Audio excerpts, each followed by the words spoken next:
You're listening to The Sizzle on Iron Skillet Radio and Iron Skillet Television. You know what it is. You know who it is. It's The Sizzle here on Iron Skillet Radio, Iron Skillet Television. Baby, we are in the building. Hot as ever, hot as always. Jay, how are you feeling today? Man, I'm feeling great, man. It's another great day, man. I got my long boys on, but it was only 74 degrees outside. So I'm hot and sizzly in places I don't need to be hot and sizzly, but it's going to be okay. Yeah, hot and sizzly, all in the wrong sizzly. All right. What? That's okay. That's all right. That's all right. Because we need you hot and we need you ready. We need you sizzly because we got to get ready to talk about some things. You know what it is. We got to talk about the gridiron, and we're going to go into it early this week because we're going to talk about your fantasy football. Who do you sit? Who do you pick? Who's sizzle? Who's fizzle? And who's just Is that a word? Is that an actual category in fantasy? Is that a category? Yes. Yes, I think it is. It's an actual category, and we're going to do it. We're going to talk about the Sizzle gridiron. All right, Jay, so let's talk about it real quick. Let's get into it. Football. It seems like it's been on all week. I mean, it's just been on forever. But you've got week 6 coming up. You got a very good week, and you've got an important week for some players. So let's just get into some of the players that maybe you should think about sitting or players that you should think about really drafting and keeping a close eye on. So let's do it first. Let's start with the QBs because the QBs are the ones that make you the QB money. So let's start with the QB. All right, so this week, you know that unless there is like an earthquake, hurricane, and a downpouring of hail, soot, and fire in Kansas City, wherever Patrick Mahomes is, that should be, if he's your starting quarterback, first of all, congratulations. And if he's not, he should be. He really should be. Without a doubt. And there's a couple of other ones like that, too. I think Lamar Jackson, I don't care who he's playing, you got to start him. Yeah. And I'm going to tell you, the new kid on the block, what's it, the Murray kid? Yeah. Kyler Murray. You got to start. I don't care who you're playing against. You got to start Kyler Murray. Without a doubt, you got to start. You definitely have to start Aaron Rodgers this week. He had a bye week last week in week 5. So this week he should be a little rested, a little ready. Been giving you wonderful fantasy numbers. I mean, if you're really looking at somebody, and Deshaun Watson, I mean that's just, to me, that's a no-brainer. That goes without saying. But there are some players. So I'm going to ask you, Jay, sizzle or fizzle. So let's play a little game of sizzle or fizzle. Sizzle or fizzle, Jay. If I'm looking at 3 quarterbacks and maybe a 4th, but especially out of 3, if I need to start Ben Roethlisberger, Tom Brady, or Jared Goff, who would you suggest that I start out of 3? Well, right now, I would say definitely Ben Roethlisberger. He's been looking good. He's been playing really well. You can't really go wrong without starting either one of those 3 you just mentioned. And you got to remember, too, all you fantasy people out there, there's a lot of teams bye week. So if you had the Seattle Seahawks, you might want to look and see. I don't think Russell Wilson's playing in the bye week. So you got to check these things. A lot of time fantasy guys don't check it because they forget about it. And you mess around and won't have a quarterback starting. So, but the top 3 you just talked about, definitely Ben Roethlisberger is a person that I would look at. Jared Goff has been lighting it up pretty well. He's been looking pretty well this week. I think he's playing what are you going to play, the 49ers? Yeah, he's going to 40. The 49ers are pretty depleted in their secondary anyway. So I think that's a guy, because of that offense, he just want to throw the football. That's a guy you got to put him out there in your fantasy. He might have big numbers for you. Yeah, I'm looking at him against the 49ers. 49ers have been somewhat disappointing this season. Defense has been falling apart due to injuries, and I don't know what they're really going to offer on offense. So this might be a good time for Jared Goff. But let's talk about some of the fizzle players, some of the ones that are not as good. And, maybe there's one I would throw out there that I'm on the fence about. I don't know. But let me get your thoughts on what do you do with an Andy Dalton right now with the Cowboys? Oh, dude, I don't. You don't run Andy Dalton out there. I tell you that. The Cowboys have been everything but what pedestrian. How do you walk backwards? Well, what's the term for walking backwards? The Cowboys are going nowhere fast right now. They locked Dak Prescott to that horrific ankle injury. You got Andy Dalton coming in there. What they're going to have to do, Cowboys have to do now is run the football. We don't know if their offensive line, which is supposed to be one of the better offensive lines in the NFL, just haven't proven that to be. If they're going to run the football, and now they're going to rely on Ezekiel Elliott and this defense to play well. So that means you might not see a lot of attempts by Andy Dalton, and this is a guy I definitely would not start. It's a question because you're going up against the Cardinals, and you got Chandler Jones there who is just waiting and salivating for him to make because he's not fleet of foot. So if I'm sitting someone, I might think about sitting Andy Dalton. I really might. But there are some other really bad starters. So I'm going to give you a sizzle list. We gave you the sizzle. I'm sorry. I'm going to give you the fizzle list now. Fizzle list. I got 4 quarterbacks.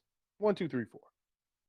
Matt Ryan, Cam Newton, Joe Burrow, and Teddy Bridgewater. If you had to sit one of those 4, who would you sit? Teddy Bridgewater is a trap right here because actually Teddy Bridgewater can really throw the football, but the Bears are susceptible to the run. And so you might see a lot more running coming out of that Teddy Bridgewater-led offense, and he might not get as many throws downfield. And so if you don't have as many throws downfield, that's less an opportunity for you to have production. So Teddy Bridgewater, even though he's probably one of the top better quarterbacks out of that group you were just talking about, but this is a guy, because of this Bears defense, you got Kyle Fuller out there on the corner. You got Jalen Johnson, and they're rumored to be maybe the best tandem in the NFL. I mean, we're waiting to see that. We know Kyle Fuller's an all-pro. And so you're looking at the guy to be able to defend against that. There could be a pick six at any point. Kyle Fuller can't go get it. So it's a situation, I think, with Teddy Bridgewater, they're not going to put him in harm's way. You might see, because of the Bears' defense is so porous, that you might see them run the football a lot more than they normally would do. And that's the reason why I would sit Teddy Bridgewater. Yeah, if I'm looking at that, I'm looking at Cam Newton coming back versus Denver, Matt Ryan against Minnesota. I think all should be good games, but if I had one to sit out of them, it would have to be Joe Burrow against Indiana's defense. I don't see that defense giving an inch. They played tough and stout against the Bears. I don't know if you'll be able to run. I don't know if you'll be able to pass. So if I had to sit one of them, it would probably be Joe Burrow against Indiana. So those are our sizzle and fizzle picks for the QB. Jay, let's talk about those running backs, though. Let's talk about, and as a starter, we got to talk about Ezekiel. I don't know how you don't have Zeke around, even though when Zeke is not giving you great numbers, he's still giving you substantial numbers. But, your top, 10, maybe the same running backs. I don't see anybody really changing. Yeah. I know I like Clyde Edwards-Helaire. I do. I like him a lot. Who doesn't? Yeah, my fantasy loves him. Loves him. And I only got him in one of my leagues. But, okay, so let's do some sizzle. Giving you 4 starters. I'm going to give you 4. Who would you pick out of these 4? So let's go with David Montgomery from the Bears, David Johnson of the Texans, Ronald Jones of the Bucks, or Kenyon Drake. I'm going with David Johnson with the Texans. I think that might be a shootout going on over there. Okay. I think that might be a high-scoring, high-hooting and falutin, just ride 'em cowboy type of shootout type of ball game. Mm-hmm. And I think he's going to get a lot of touches. I might definitely around the end zone. So that's a guy out of that group that I would definitely look at against Tennessee. Okay. So I like that. I'll co-sign on that one. I think that would be a really good pick. I think it's going to be difficult for everybody. Until I see David Montgomery put together some good games, and I mean string together some good games, I can't depend on him as a starter. Now, even though there are times when I've had him and he's done exceptionally well, he's been sitting on my bench, you still got to look at his line. I don't think it's giving him a lot of room to run. In fact, I know it's not. I mean, he's one of the least carry when you talk about yak yards. He just he's not good. He's not really good. Certainly not good. It's not good for him. That's because you got people always in the backfield with him. Yeah. That's the whole thing about it. They're porous at the tackle positions. And these ends run roughshod. And this is just a guy who's just not getting – he needs a really good offensive line for him to be really good. Right. And he just doesn't have that right now. So, yeah, it's a real big problem. So let's look at some of the fizzle players. So let's look at these running backs. If I had to not start one, I'm going to give you three names: Melvin Gordon, Antonio Gibson, and you can take your pick. It's a pick 'em with Mark Ingram, J.K. Dobbins, Gus Edwards. Which one out of all those running backs would you not start this week? Oh, definitely all the running backs for the Ravens, because it's a tandem. It's a tandem, three-sided monster type thing going on there. They don't have a definite starter out there. They got a guy who starts, but they all carry the ball pretty equally. So you're looking at a situation that none of those guys are going to give you numbers. So definitely any of those Ravens running backs, do not start those Ravens running backs, because you just don't know who's going to get a hot hand, who's not going to get a hot hand. And if you are in one of these leagues where everything's tight, you need to have help right away, and that's not – go sit those guys. Let me ask you a real quick question. With Le'Veon Bell being released, is this the time to break out your good old Frank Gore and put him in your starting lineup as your running back 2, 3, 4, 12? Do you go for Frank Gore? Do you say he's going to be the man that leads the Jets to the promised land? I don't think he's going to lead the Jets to the promised land, but he's going to get a buckload of the carries now that Le'Veon Bell is out of there with that $6 million left on his contract that they got to pay. And, I think what he signed for last year, $54 million or something crazy like that. Right. So something in there. You're looking at a guy right now, and for whatever reason, Le'Veon Bell did not fit into that offense. He wasn't trying to fit into that offense. And they were trying to move him. So, yeah, will Gore get more carries? Yeah, I think he's going to get more carries. But sometimes in some people's leagues, you don't have an option. So, I mean, that's a guy. I mean, maybe he's sitting out on the waiver wires and you want to take a flyer on him, and maybe you want to add him. You want to add him right now because maybe he's going to get a buck of those carries. So, you never know. And Frank Gore still has it. I mean, every once in a while he could get going and make it happen. So it's going to be pretty interesting. We'll see what happens, though. But that Le'Veon Bell thing is super interesting. I had him last year in fantasy, and he was a dog with fleas. Okay, so we're going to talk about it, but I got a fun fact for you. Okay. Do you know Frank Gore could be the first active NFL player to play in the same league with his son? Yeah, that's crazy, man. The guys can hold on that long. Right. Especially in the NFL, but he's not a high-use guy. So he's specialized. That's why he's probably not happy about this. He probably was happy with his 8 to 10 carries a ball game that he was getting. Now that might pop up to 19 or 20 carries a ball game. We don't know if Pops is going to hold up with that type of beating. Yeah, I don't know if that can be. I don't know if that's a recipe for disaster or a recipe for just a blaster. You just blast him every time you see he comes into the hole. Blaster. Let's talk about Le'Veon Bell, man. Yeah. Why? Why is Le'Veon crazy? Why did they release him? And why is somebody going to pick up his option? Well, first thing, ain't nobody going to pick up that option. That's why they released him.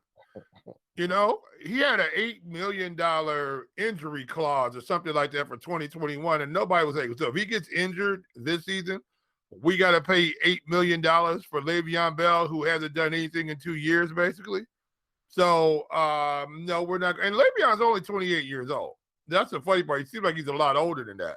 I would have thought he was in his 30s. For some reason, I thought he was in his 30s. It seems like he's been around forever. Le'Veon Bell, I mean, he had that great, but he's not a going up in there, ramming up in there type of guy. He has to have that offensive line that's going to get some movement. He's that guy who's going to sit there and wait. He almost like he stops in the hole and looks around for a little bit and picks a hole to run through. So, and they gave a guy like that $54 million, and you're going to have to pay this guy at least $6 million for this year.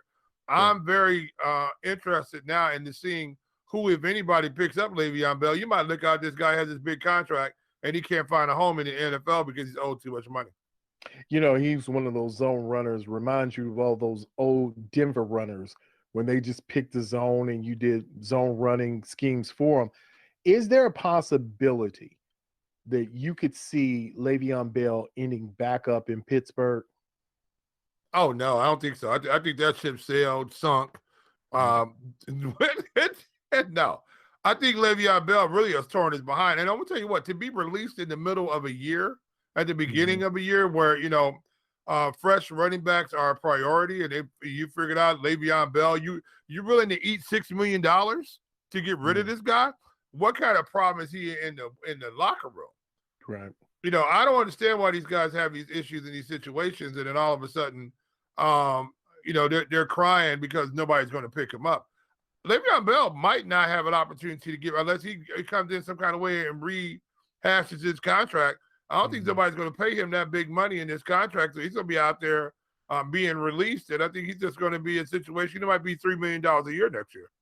I was going to ask you, would he be a good fit for the Bears, seeing that they need a backup running back? But no, we already got Le'Veon Bell. We got David Montgomery.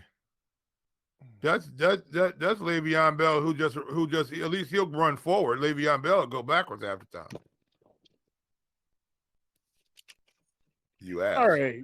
So let's move right along then. Let's talk about the receivers, because we always got to give you who your receiving core is. And let me tell you something. I've always had a theory that if you have a good receiving core, it is equal to that of a good running back core. And I'll say that because receivers can get hot, give you those 8 catches for 175 yards with 2 TDs. That's great.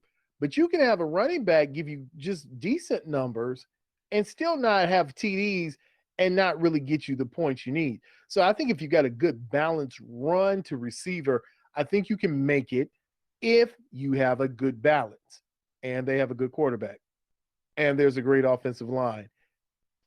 And yeah, it's a whole lot of stuff. Okay, so let's just keep going. Yeah, I can't okay. Three players. Number 1, Mr. Justin Jefferson from the Vikings, Mr. Michael Gallup from the Cowboys, or Tyler Boyd from the Bengals. That's tough, man. That's to come out of that group. And here's the thing about it. You're gonna look at Michael Gallup with the Cowboys. Are they going to run the football more this right. week because of the injury to Dak? Well, that's what your boy said. That's what the coach said. It's all Dak time. But you wonder, is it going to be Zeke that's going to get those carries and not Michael Gallup? Yeah, you know what I'm saying. So that guy, I definitely go Tyler Boyd. I had him in my fantasy last year, and he should bounce back somewhat. We'll see what happens.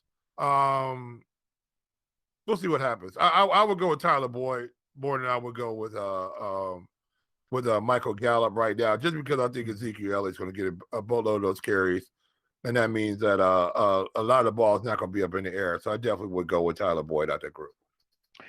I like Justin Jefferson, and Minnesota always has a way of putting up points.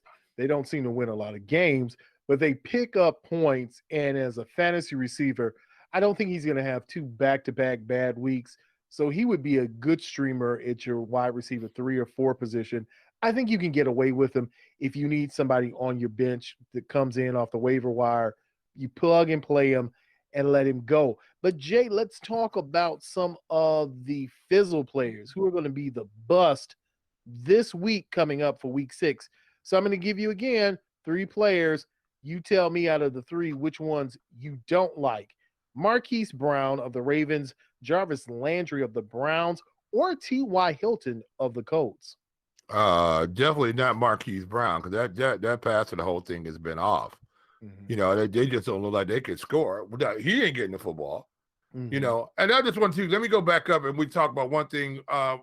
Sammy Watkins has got the hamstring up there. And so at the Chiefs, Watkins always has some kind of injury. He has a great game and then he has an injury. Right. So now you're looking at Mecole Hardman, That's a guy. If he's not but you ain't got no Sammy Watkins though. And so this is a guy you might put him in your flex. You might put him in there because he's going to get some. Tyreek Hill always gets that double coverage up over the top, and usually those Sammy Watkins-ish type of guys actually get the ball a little bit more. So Mecole Hardman might actually get the ball a little bit more. That's a sleeper, guys. You go look and see if you don't have that guy, maybe you can go add him. You never know; he might be sitting out there. That could be a sleeper. Yeah. But it all depends out here with a lot of these guys out here. What's going to happen?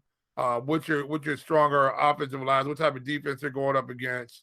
That's the thing you really have to look at in fantasy. And is that quarterback going to be in the shootout?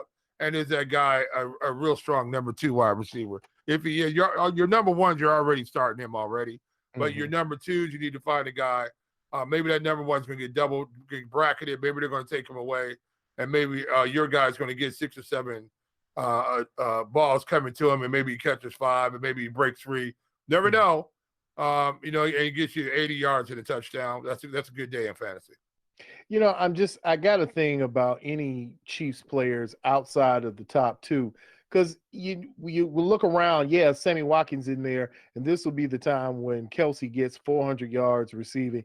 I never know who that ball is going to go to, and it's a hard pick for me to pick any Chiefs receiver that's not their number 1 receiver. But I tell you one good one that I would not have on my team. I've cut him from most of the teams because I thought he's going to come out. He's going to have a better rebound year. He's going to do some things, and you're going to need him because he's your number 1. He's going to be your number 1 receiver, and that's T.Y. Hilton. And you know what? Yeah. He kills you every year. He sucks, sir. It is bad. I thought I was like, well, I was afraid. I was like, I don't know. When the Colts played the Bears, I was like, I don't know. He might come in and put in some work. And then I realized, I think he's been worked already. I think it's looking bad, bro. T.Y. Hilton is not. Don't play T.Y. Hilton. No, I wouldn't. But I'm gonna give you one of my sleepers. And it may not be that much of a sleeper, but CeeDee Lamb with the Cowboys might give you a little something. You never know. He's creeping up there.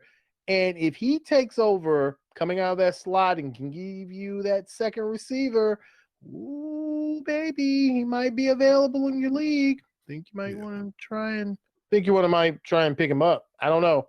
I'm just saying I would try and pick him up. But let's move on to tight end.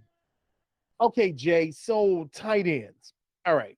So you got your stalemates. You got Kelsey, you got Kittle, and you got Mark Andrews, for what it's worth.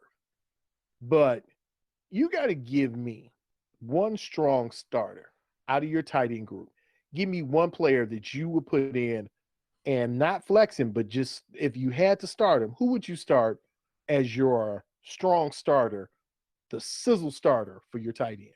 This is going to sound crazy. This is going to absolutely sound crazy, but the guy I would put in right now is Evan Ingram from the Giants. They suck, but they're playing against Washington, who sucks also. Mm-hmm.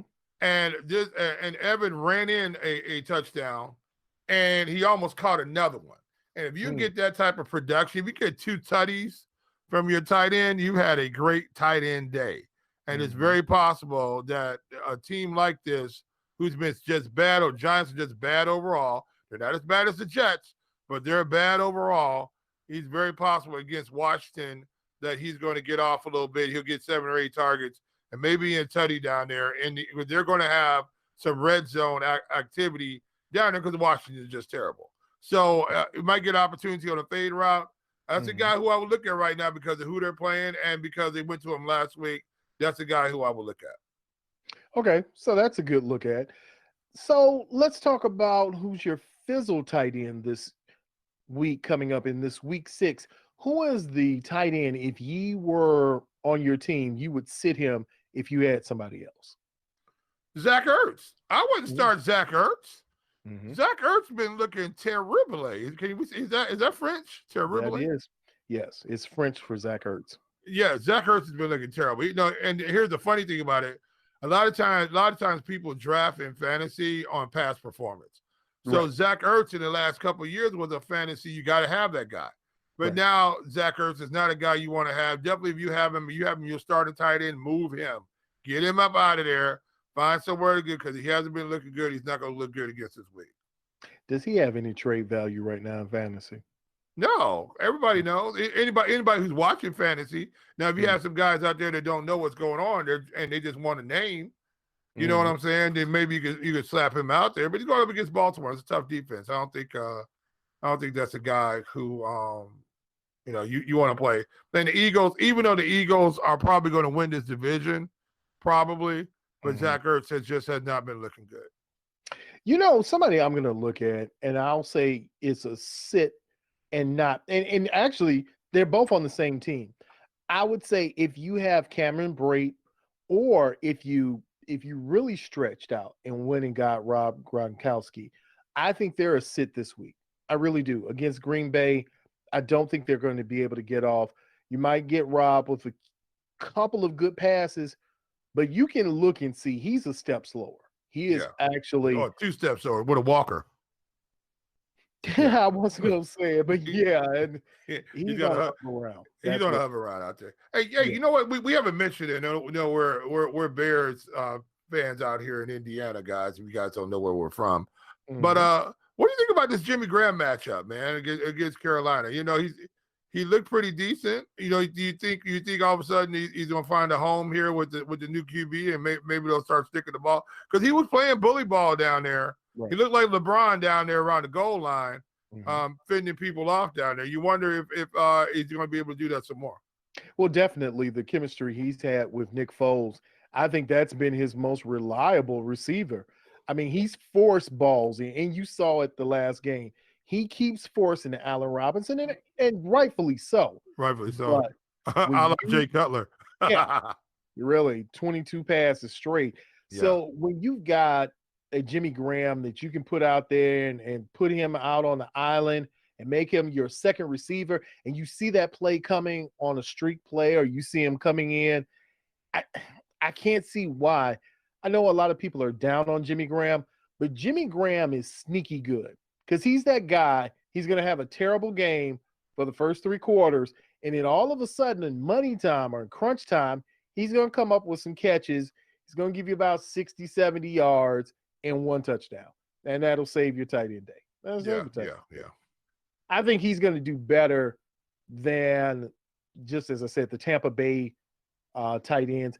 That tight end position is so weird. Like, you encouraged me to get Waller from Las Vegas. Yeah. So I picked him up in a lot of leagues, and he hasn't had a great year, but he's had some great games. A la week 5, he had a really good game, very solid. So, I mean, the tight end market to me is so fickle. You have to find out who is that number 1 tight end. Do they throw to him on the goal line? And is he an intricate part of that offense? And I think when you talk about Jimmy Graham, he's proven that he is an integral part, even more so than the other 2 tight ends they have. And they have a pretty good rookie in Komet. They just don't. They don't throw.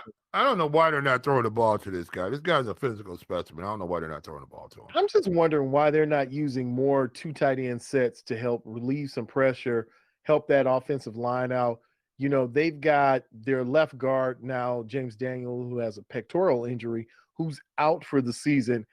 I think you've got to do everything you can. You got to do some chipping. You've got to do something to help. And with David Montgomery as your running back, he's not a strong blocker. So you got to do some things. I think you can do some crossing routes. You hold them in on max protection. I don't know, Jay, but you tell me, what do you think about Matt Nagy's whole philosophy that he's not here to run the wing or the I formation? He's here to revolutionize football with his new fangled offensive tricks. Is that going to work? Is it going to work at all? The problem is with Matt Nagy is that he knows too many offenses. They said he's got a telephone book, and for some of you young people out there, That is an actual book that had telephone numbers in. I know you have it on your phone. You've never seen a telephone book before, but he has a telephone book of offensive plays, and that is the same one. I think he's out. Is he out the Andy Reid tree? I forgot. Yes. Yeah, and so Andy Reid hands out this playbook to all his guys out there, and so I think what happens is that he's a guy who wants to use every trick in the book, but every trick in the book ain't going to work with this. Sometimes you got a one-trick pony. And you just teach them to do that one trick very well. I think you got to dumb it down a little bit. I think you got to here's the biggest problem with the Bears. You got to keep Nick Foles healthy because we know he's fragile, and we can look up. We're one hit away from Twitchy Mitchy back in there again, who's going to be slinging it all over the yard, almost like Patrick Mahomes, but he be Patrick O'Knowns,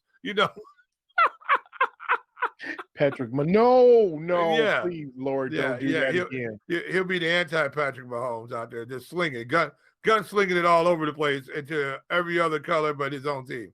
So, so it's very interesting out here. I want to say Nick Foles could be a sleeper QB, especially in a deep league, 14, 16 team league. 12 to 16, but even in a league where you have two quarterbacks, but those interceptions he's averaging an interception per game. Yeah. And his ratio's bad. It's a 50-50 ratio. So he might give you yards, but his ratio's bad. Yeah, it's bad. It's bad. Nick Foles would be hard, but then this is the time when Nick Foles messes around and goes 3 TDs and 320. Right. He can do that too. So, I don't know. Nick Foles, you might want to sneak him in there, but if you have to, maybe he might still be out there in some of your leagues. You never know. Some guys maybe didn't pick him up. I would almost guarantee you he's out there in over 90% of your leagues. Yeah.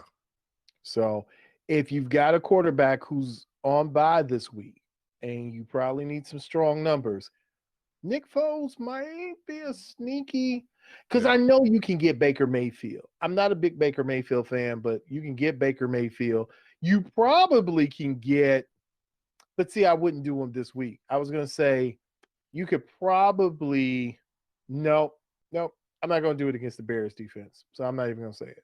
Yeah, you don't know what Bears defense is going to show up. This might be world beater Bears defense, and all of a sudden, Khalil Mack and Robert Quinn and everybody is just going bananas, and all of a sudden, your team gets shut down. You get a field goal. That's a possibility. The Bears could get 40 dropped on them, and they could shut a team down for 3. You just don't know which Bears defense you're going to get. Right, you really don't. But they've got some help coming up, so they've got some line help coming, but they have to shore up that line to get them. You got to get those. You got to get people off those linebackers. And they've got to do something about that run game. And so I'm not really worried about Carolina and what Teddy Bridgewater offers. But as you said, Jay, we don't know what Bears team is going to show up. Yeah, you just don't know. So, Jay, you know what it is. Before we get ready to get out of here, we got to leave the people with something hot. We got to leave them with something sizzling. So, Jay, leave the people with something that they like. You like that? You like that? Hey, did you know that Madonna's Wing on a Prayer song can't be played on the radio? No, I didn't know. because I think the Catholics and some people look at it like it's sacrilegious the way the video is done. And I saw the video. Yeah. And they can't. I'm amazed. There's a couple other songs like that too. Louie can't get played on the air. Yeah, that was weird. But we sort of know why that is. Imagine by John Lennon. Why can't Imagine by John Lennon be played on the air? I don't know. Why? It's a beautiful song. It's a beautiful song. But it's just like, I think one of the lines is imagine all the people that I think somewhere in there's no God up there or something like that. And they're like, nope, can't play that one. Yeah. So imagine the Bears with no Mitchell Trubisky. Oh, that's imagine sacrilege. them with a really good quarterback. That's sacrilege. Are we ever going to get a good quarterback? No. I'll tell you when you get a good quarterback. Who? I'll tell you when you get one.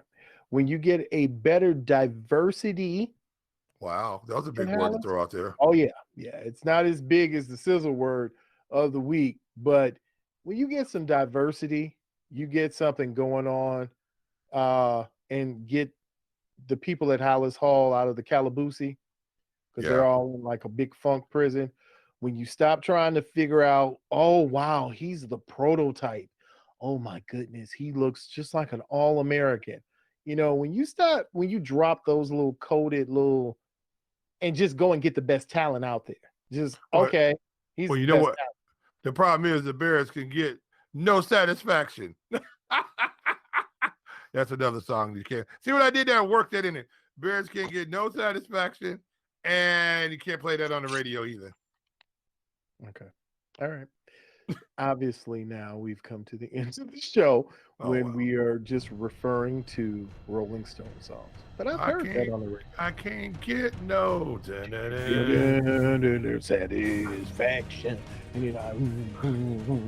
They're still out. They're still out there, ain't they? Yes, man. Keith Richards has to be like 99. Yeah. I think he's gonna hop around too. I think his guitar transforms into a hop around. Look, dude. Oh, you know what? You know what? Another song that they can't get on. The Real Slim Shady by Eminem. How come that song can't get on? And I have no idea, but I'm Slim Shady, the real Slim Shady, and never Slim Shadys are just Slim Shady. It's a real. They don't like the sexual references in there. I don't understand. As many songs about, oh girl, I want to do it to you in the back of the car. Well, you know what I'm saying? All these type of songs out here, they're worried about Eminem. They can play your girl. Yeah. If they can play Cardi B. WAP. Yeah, they can play that one without a problem. Because you hear that actually on the radio.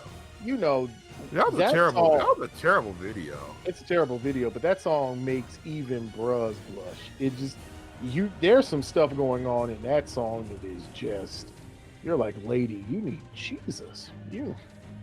Oh my gosh, you just need. And then through all of that, and you guys still left. Yes, maybe wet isn't as wet as we thought. Yeah, I don't know. Oh, you don't think it was? I don't know. Maybe not. So listen, if you're not following us on Instagram, Facebook, Twitter, shame on you. Shame on you. Yeah. Shame on you, because you can find us at Iron Skillet Sports on any platform. And if you need to find us, always look for us with hashtag #Skillet_sports. Yeah, that's wonderful. It's real easy. I mean, it's the easiest thing that you can probably do this week outside of not picking Mitchell Trubisky on your fantasy team. I guarantee you somebody out there is going to have Mitchell starting this year. I hope that I'm playing them in one of my leagues. I just hope. I hope. And big shout out to my guy last week I was playing in fantasy, who obviously is, hopefully he's not recovering from the COVID and he's doing well, because he forgot and half of his team was either on bye or injured. And it was a landslide because he only got like 20 points. Who's playing? A guy, maybe he's not even with us anymore. Oh, let's not say that. Yeah, I think he's locked up in the Calaboose. Could be. Yeah. Listen to too much Cardi B and Megan Thee Stallion. That's where you end up. And I just want to reiterate that was a terrible video. Terrible. Just terrible. It was terrible. That's terrible. I mean, maybe I'm old, so it was a big deal. Megan. But you can go to any YouTube channel, any video place, and see Megan Thee Stallion and all the rest of them half undressed. You like to at least have the music be halfway decent. It was just a waste of. It just seemed like it was just a waste. It was like somebody just talking really nasty to you over a beat. That's what it was. Yeah, and that was the whole thing. It'd be good. Well, you spend all that money to bring all that talent, quote unquote, together. Mm-hmm. All the eye candy together, and then it was a bad song on top of it. So it's just, props to Megan. I mean, her lyrics were fire. Her verses were fire. I'm sure you were listening profusely to her lyrics. I was. You can't say one lyric out of that song that Megan Thee Stallion sang. I'm a Yeah. It all sounds the same. Oh. I can't. I'm not gonna do it with you. But all I know is that, hey, our show is the WAP. I don't know how to take that. I'm not really sure. Take it. Yeah. When it comes to fantasy, we're always winning and precise. Wow, that was good. You know what it is. You know who it is.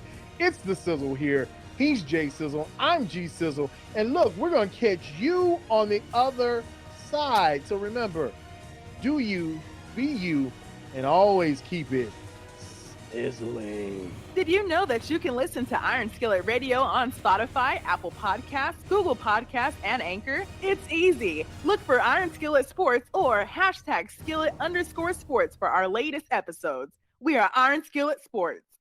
Thank you for listening to The Sizzle, the hottest sports talk in the 219, here on Iron Skillet Television and Iron Skillet Radio.